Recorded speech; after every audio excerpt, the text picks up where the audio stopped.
Algo mide el reloj. Es el tiempo. Pero, ¿qué es lo que es? ¿Qué es el tiempo? La palabra tiempo proviene del latín tempus y se define como la duración de las cosas sujetas al cambio que determinan las horas, los minutos y los segundos. El tiempo ha sido uno de los temas más recurrentes en la filosofía a través de las épocas, desde el inicio de la civilización. En la antigüedad, el sabio Aristóteles pensaba que el tiempo estaba relacionado con el movimiento de los astros, quienes determinan un lapso eterno del que se desprende el tiempo perecedero, el de los seres humanos.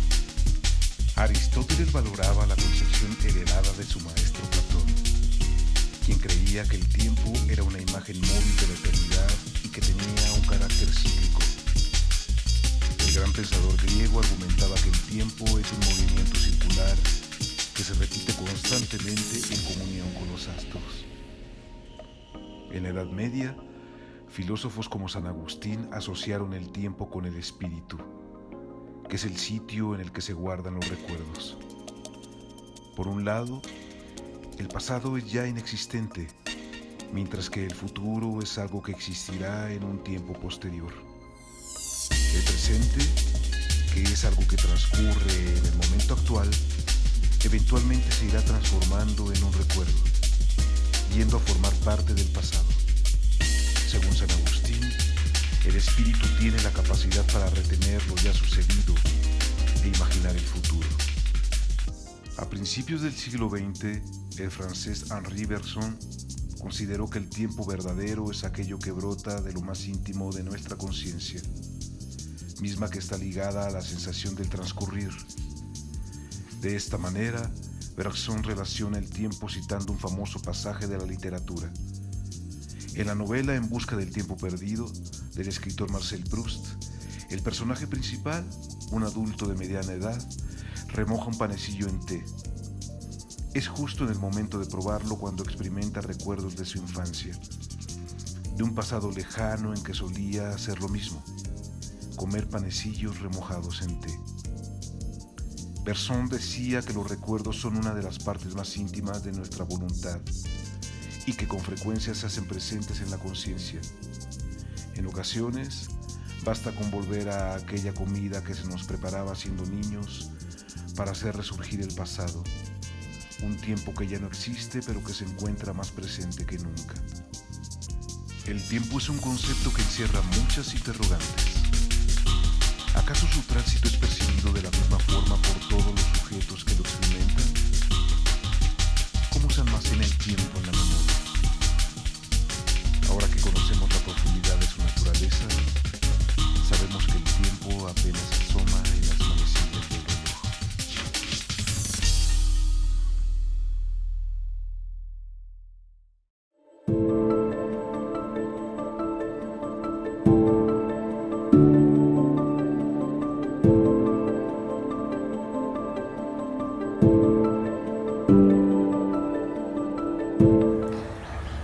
Hola, ¿cómo estás? Pues yo soy Stephanie Soleman, soy psicoterapeuta y bueno, te quiero platicar que en esta época de pandemia he pasado por muchos momentos. Realmente han sido ya varios meses en los que, pues, te podría decir, he navegado por diferentes emociones. Ha sido una época bastante movida, de bastante trabajo personal. A mí me gusta mucho a lo que me dedico, porque con los adolescentes con los que he trabajado, yo me identifico, me he visto reflejada y realmente me han enseñado. Entonces, pues te quiero compartir un poco de lo que he visto. He visto que surge creatividad. Realmente en esta dificultad que nos encontramos por no poder salir y tener que estar confinados o con menos posibilidades de estar en espacios fuera de casa, pues he descubierto y he retomado actividades artísticas, musicales, la cocina, he estado más con mi mascota, Y me he dado cuenta también que con las personas con las que trabajo han descubierto lo mismo.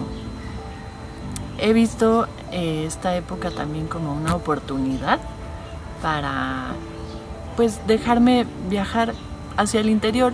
Como no puedo viajar tanto hacia el exterior, me he ido un poco más hacia adentro y me la he pasado también un poco como de medio vacaciones. Eso yo te lo podría recomendar, como que te pudieras enfocar en que esta época es pues una pseudo vacación. Estamos en casa y hay alternativas, sí, de estar en contacto con otras personas. Eso te lo recomendaría. El otro día platicando con unas amigas me dio risa que hablábamos de que ya tenemos nuestro grupo pandémico. Entonces, pues búscate también tu grupo pandémico y trata de sacarle provecho a esta situación en la que tenemos más tiempo para nosotros. Y creo que, bueno, no está de más acordarse de que todo pasa y podemos sacarle un aprendizaje a esto. Entonces, bueno, te mando un abrazo y buena pandemia. Ante la situación del COVID, obviamente nuestra realidad ha cambiado. Nuestra percepción de la realidad es otra. Es increíble que un virus tan insignificante en un sentido, ¿no?, de tamaño haya causado tales estragos fundamentales a nivel económico, a nivel social, ¿no?, y una tragedia sanitaria probablemente de las peores que ha tenido la humanidad. Mi nombre es Luis Carrera Maul, yo soy artista visual. Para mí este periodo de contingencia y de resguardo, ¿no?, ha sido quizá no tan drástico en el sentido de que he podido continuar con mi trabajo en el estudio. Yo me dedico a hacer obra plástica, exposiciones, y en ese sentido he continuado un poco con este ejercicio de manera aislada y personal. Sin embargo, mi tiempo de calidad con la familia pues ha sido otro, y creo que eso es lo que finalmente esta pandemia y este virus ha venido a demostrar, que nuestra sociedad está inmersa en una serie de prácticas no muy sanas que nos ha llevado también a distanciarnos y sobre todo a dejar de valorar aspectos tan fundamentales como son la amistad, la familia, y creo que todos hemos tenido esa reflexión de alguna u otra manera. Extrañamos estar con los amigos, extrañamos salir a lugares donde haya gente. Yo considero que este momento de reflexión colectivo, quiero pensar, nos llevará a un mejor lugar, a una mejor realidad, a un mejor mundo.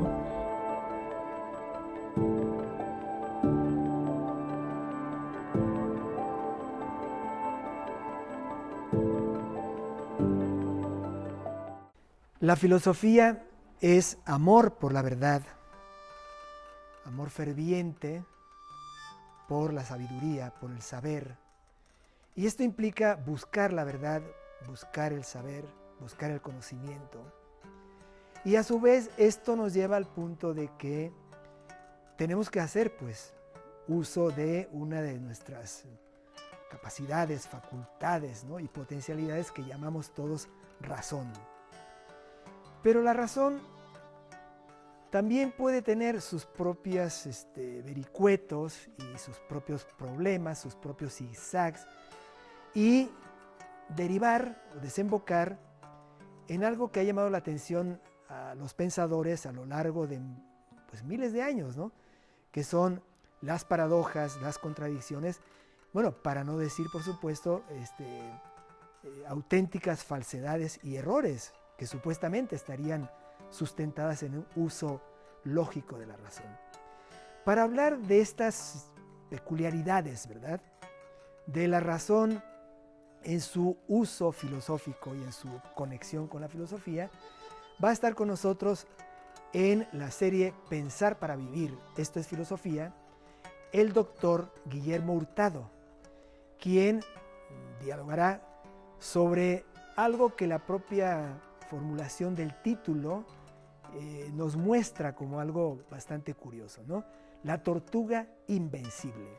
¿Cómo es posible que un héroe como Aquiles, un hombre con muchísimos poderes físicos, fuerte, vigoroso, veloz, que era pues uno de los grandes héroes de la época, en una carrera contra una tortuga, con la simple condición de ponerle una pequeña ventaja, nunca podrá ganarle la carrera?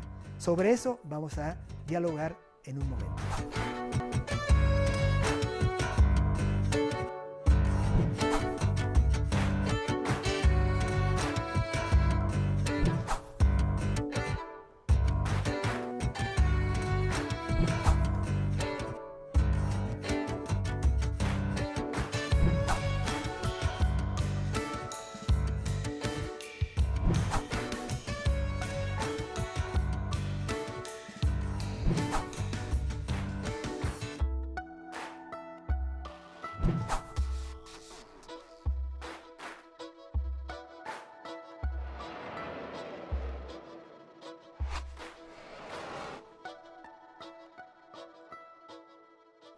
Tenemos el gusto y el honor de estar en esta ocasión con el doctor Guillermo Hurtado. El doctor Guillermo Hurtado es un filósofo de una ya amplia trayectoria, muy conocido por sus aportaciones en una de las corrientes de la filosofía muy importantes en el siglo XX, que es, por supuesto, la filosofía analítica.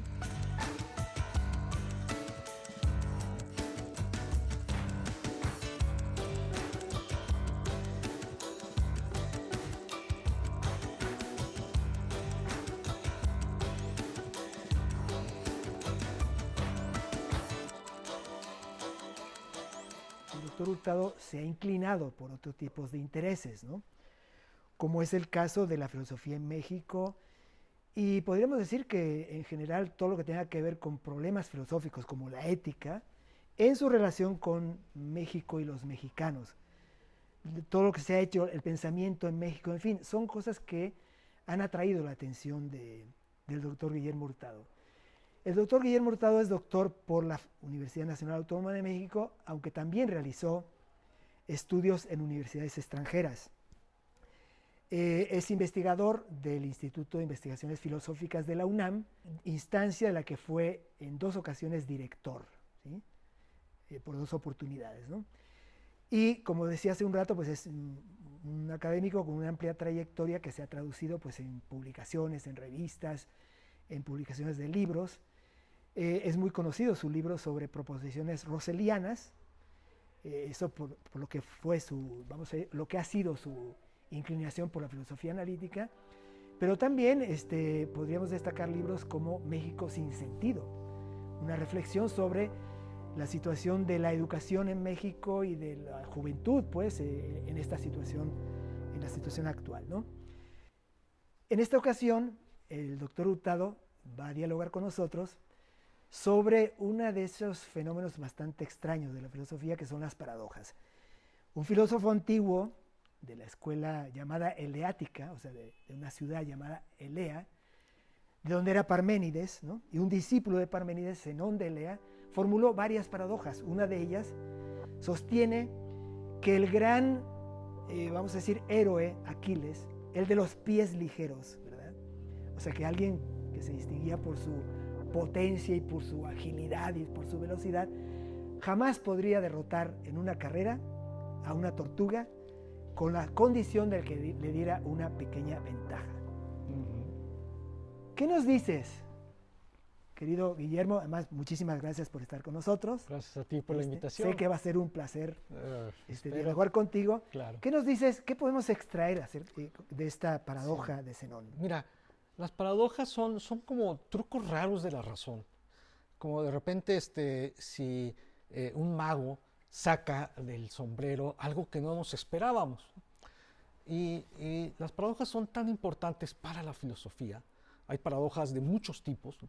Porque lo que nos muestran es como si partimos de ciertos principios aparentemente de sentido común, incuestionables, ¿no? Y desarrollamos ciertos argumentos, ciertas líneas de razonamiento aparentemente también válidas, correctas. De repente llegamos a conclusiones que chocan, contradictorias. Este es el caso de la famosa paradoja de Aquiles y la tortuga. Vamos a explicarla primero para que la gente vea de qué se trata. Imaginen que va a haber una competencia entre una tortuga, de esas tortugas lentas así, que caminan muy despacio, que son como una especie terrestres, de, ¿no? terrestres así, que van cargando su concha atrás, ¿no? y se mueven con dificultad. Y Aquiles, hombre fuerte, poderoso, de una gran velocidad. Entonces, digamos que esta es la tortuga, ¿ok?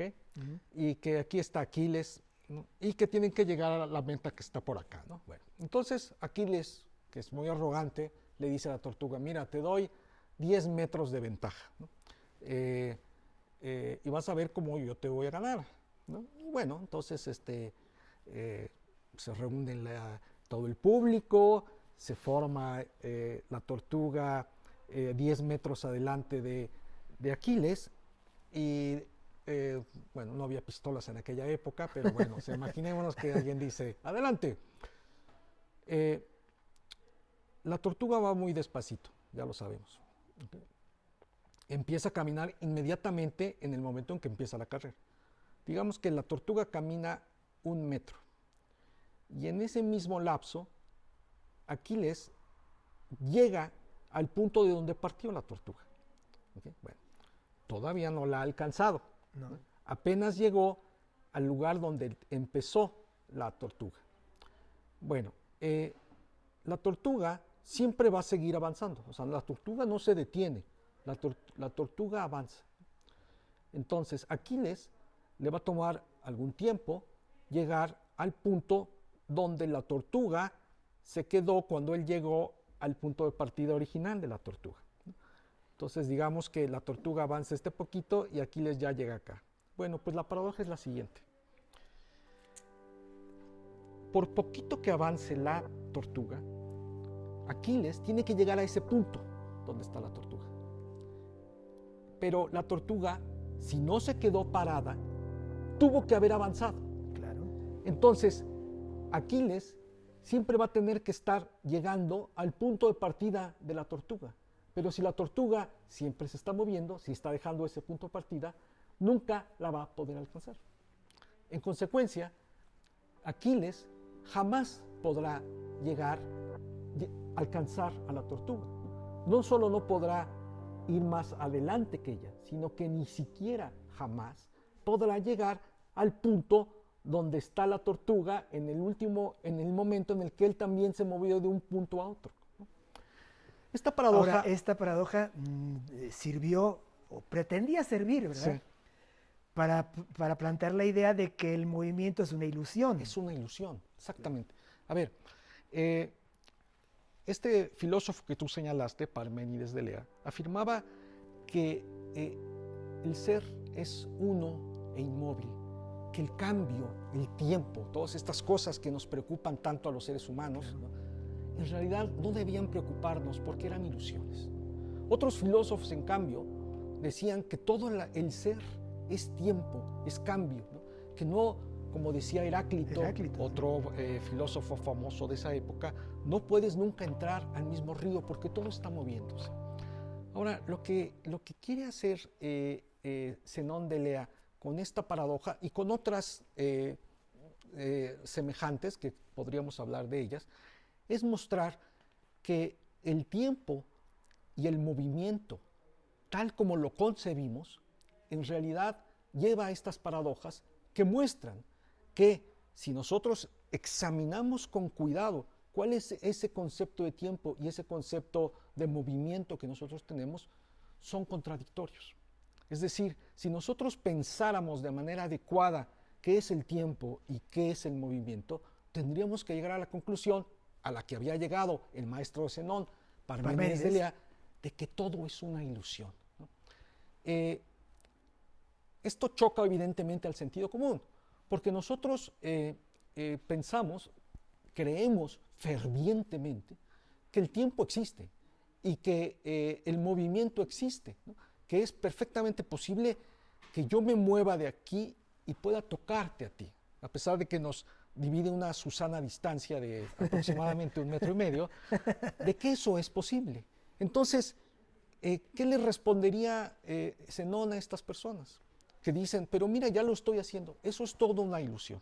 Pero también podríamos pensar que en situaciones como estas, bueno, podemos decir racionalmente, Zenón nos está mostrando algo que es inobjetable. En términos lógicos, sí, todo eso se cumple y eso, por tanto, no admite ni siquiera discusión. Por un lado va la razón sí, y por otro lado va la vida. ¿Tú crees que sería el asunto así? En parte sí, y en parte también lo que nos está diciendo Zenón es que la manera en la que nosotros comprendemos o explicamos el movimiento está mal, ¿no? Porque claro, alguien podría decir, a ver, esto es absurdo, yo puedo refutar en este momento lo que dice Zenón. ¿Cómo lo hicieron? Los filósofos cínicos decían, ¿cómo que no puedo? Sí, o sea, le doy una patada a la piedra, sí, ya, claro, ¿no? Pero aquí lo importante es lo siguiente, ¿no? Zenón entonces podría decir, bueno, ok, está bien, ¿no? Pero entonces tú me tienes que explicar a mí por qué existe este movimiento que tú dices que aparece, ¿no? Y sin embargo, los principios en los que está basada la explicación de la paradoja te llevan a la paradoja. Por ejemplo, en la paradoja de Zenón, siempre la distancia entre uno y otro es una distancia que se puede ir fraccionando. La mitad, la mitad de la mitad, la mitad, la mitad, la mitad, la mitad, ¿no? Esta es otra versión de la paradoja de Zenón, que es, por ejemplo, la siguiente. Tú estás acá y quieres llegar acá. Bueno, para llegar acá tienes que llegar a la mitad. Claro. Y para llegar a la mitad tienes que llegar a la mitad. Y para llegar a la mitad tienes que llegar a la mitad, y a la mitad, y a la mitad, y a la mitad. Y nunca llegas. Nunca llegas, ¿no?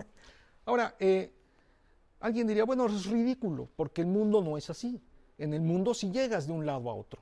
Pero entonces alguien podría decirte, oye, pero espérate, toda tu explicación de la distancia, del tiempo, de la velocidad, del movimiento, está basada en que las longitudes se pueden fraccionar.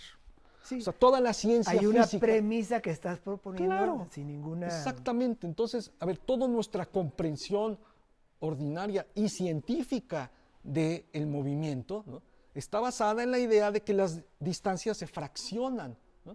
Por ejemplo, cuando tú tienes una regla, como las que se usan en la escuela, tú ves cómo esa distancia se puede ir fraccionando en mitades, en centímetros, milímetros, etc. Entonces, la manera en la que nosotros hemos construido el mundo, y aquí digo construido de una manera totalmente literal, porque los albañiles, los arquitectos, para construir las cosas, para construir las carreteras, para calcular las distancias entre una ciudad y otra, que tienen que recorrer los autobuses o los autos, parten de la idea de que la distancia, de que el espacio, lo mismo que el tiempo, es divisible, claro, es fraccionable. Entonces, lo que nos está diciendo Zenón es que esta idea que está en el fundamento, en la base de toda nuestra concepción del espacio y el tiempo, o sea, la fracción del espacio y el tiempo, en realidad nos puede llevar a paradojas. Pero entonces, ¿cuál es la solución? Alguien puede decir, bueno, entonces el tiempo no es fraccionable o las distancias no son fraccionables, son como continuos, que no se pueden cortar. Pero eso también resulta que es falso. Es evidente que puedo cortar, ¿no?, una regla en dos, ¿no? Sí. Se puede partir, ¿no? Y puedo llegar a una parte y dejar la otra. Exactamente, en fin. O sea, entonces, a quien te dijera, no, eso está mal, el espacio no es fraccionable, eso lo puedes refutar también rompiendo sería otra premisa que a lo mejor debería requerir. Sí. Pero esto no nos lleva al punto quizás de los abusos de la razón, de los abusos de la lógica, como esos, ¿no? Es decir, conforme a una serie de premisas y unas reglas que se proponen, pues se llega a conclusiones de un tipo o de otro. Exactamente. ¿Sí? Y aquí es donde entra la filosofía, Josu. Porque, vamos a ver, la ciencia, ¿no? La ciencia que basa sus conclusiones en ciertas premisas que aparentemente son inobjetables, como por ejemplo que el espacio y el tiempo se pueden fraccionar, ¿no? Llega a veces a estas paradojas, estas conclusiones difíciles, estos cuellos de botella, y es ahí donde la filosofía debe entrar. ¿Por qué? Porque no corresponde a la matemática o a la física por sí mismas resolver estos problemas. Necesitan una visión desde afuera, ¿no? O sea, si tú tienes solamente la regla que tiene la división, no vas a poder resolver el problema. Necesitas otro tipo de herramientas. La regla es la herramienta que te sirve para construir una casa, para hacer un dibujo. Claro. Pero la filosofía da otro tipo de herramientas que no son, obviamente, de este tipo, pero que son herramientas conceptuales. Es la razón que voltea a ver a sí misma para encontrar cuáles son aquellos cuellos de botella a los que la razón misma llega, ¿no? En su ejercicio cotidiano. Esta es la importancia de la filosofía. Desde la filosofía se puede pensar en un límite y una reorientación de las posibilidades mismas de la razón, ¿no? Claro, sí. Pues ya ven, queridas y queridos muchachas y muchachos, todos los vericuetos que tenemos en la filosofía. Creo que los que tienen vocación por esto, pues encontrarán ahí un grandioso y fascinante mundo de posibilidades, ¿no? Por consiguiente, están invitadas e invitados a seguir los pasos de la filosofía. Por una parte, para descubrir las paradojas, desentrañarlas, ver lo que está en el fondo, pero sobre todo, ¿verdad?, para penetrar en el mundo de la filosofía, que es el que nos va a permitir sostenernos en esta vida. Hasta la próxima. Muchas gracias. Gracias a ti.